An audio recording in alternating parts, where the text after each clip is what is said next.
1 मई 2023 को मनीप्लस लिमिटेड जो है उसने 200 शेयर फॉरफिट किए। इनकी फेस वैल्यू है ₹20 पर शेयर, बट इन पे कॉल्ड अप था केवल ₹15 पर शेयर। यानी जब शेयर फॉरफिट किए गए थे तब केवल ₹15 पर शेयर ही कॉल्ड अप किए गए थे बाय द कंपनी। अब कंपनी को इन शेयर्स पे ₹10 पर शेयर तो मिल चुके थे। ये शेयर थे ए के पास। ए ने फर्स्ट कॉल का पैसा जो कि ₹5 पर शेयर था वो नहीं दिया था, तो ₹20 का शेयर था। ठीक है बच्चों, ₹15 कॉल किए गए थे, ₹10 मिल चुके हैं, ₹5 नहीं मिले हैं।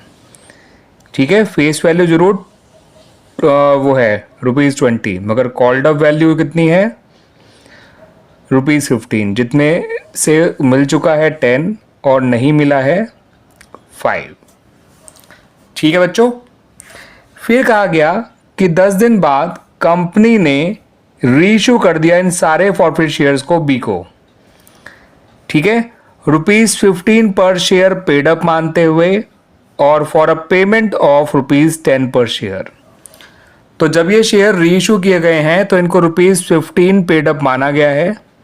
जितना पेड अप माना जाएगा उससे शेयर कैपिटल को क्रेडिट किया जाएगा और ₹10 पर शेयर का इनको रीइश्यू किया गया है। यानी कि बैंक में आप ₹10 पर शेयर के हिसाब से आप वो करेंगे, अमाउंट फिल करेंगे। तो पेड अप वैल्यू से कम प्राइस पे शेयर को रीइश्यू किया गया है, इसका मतलब ये रीइश्यू हुए हैं डिस्काउंट पे ऑफ ₹5 पर शेयर। आपसे कहा गया है कि आपको नेसेसरी एंट्रीज पास करनी है for the forfeiture, for the reissue and for gain on reissue of these shares. ठीक है बच्चों, तो आइए फॉरफीचर, रीइश्यू और गेन के इस काम को कर लेते हैं। बच्चों इसको मत देखिएगा, ये किसी काम का नहीं है। फॉरफीचर की एंट्री जब बनाई जाएगी तो शेयर कैपिटल अकाउंट को डेबिट किया जाएगा। ठीक है बच्चों, अब शेयर कैपिटल अकाउंट डेबिट किया जाएगा, है ना बच्चों, और फॉरफिटेड शेयर्स अकाउंट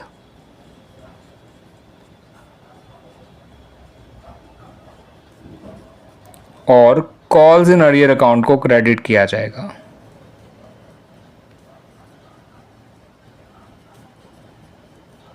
ठीक है बच्चों, और फॉरफिट के कहते हैं 200 शेयर, ₹15 कॉल्ड अप है, 200 × 15 होता है बच्चों ₹3000। मिल चुके हैं इन पे ₹10 पर शेयर, 200 × 10 होता है ₹2000। नहीं मिले थे ₹5 पर शेयर, 200 × 5 होता है ₹1000।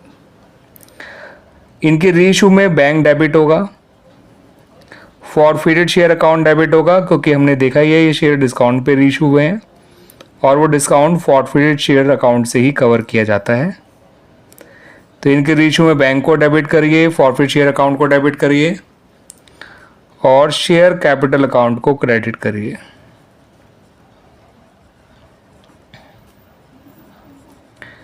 बैंक डेबिट होगा बच्चों 200 × 10 2000 से, क्योंकि इनको ₹10 पर शेयर का रीइश्यू करा गया है।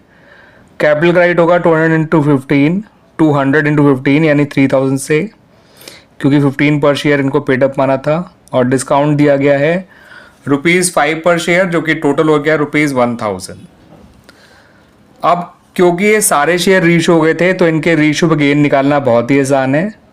इन शेयर्स पे फॉरफिटेड अमाउंट था 2000, डिस्काउंट देने में यूज हुआ फॉरफिट शेयर का अमाउंट 1000, फिर भी फॉरफिट शेयर अकाउंट में ₹1000 बचे हुए हैं।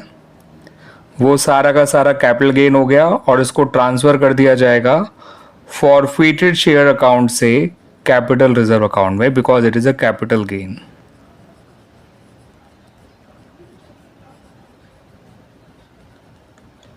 ठीक है बच्चों, और ये अमाउंट आएगा 1000। क्लियर बच्चों, आगे सुन में ये फॉरफीचर की एंट्री थी, ये रीइश्यू की एंट्री थी और ये गेन ऑन रीइश्यू की एंट्री थी। तो इस तरह से हमारा ये फॉरफीचर, रीइश्यू और गेन का काम हो गया। क्लियर बच्चों।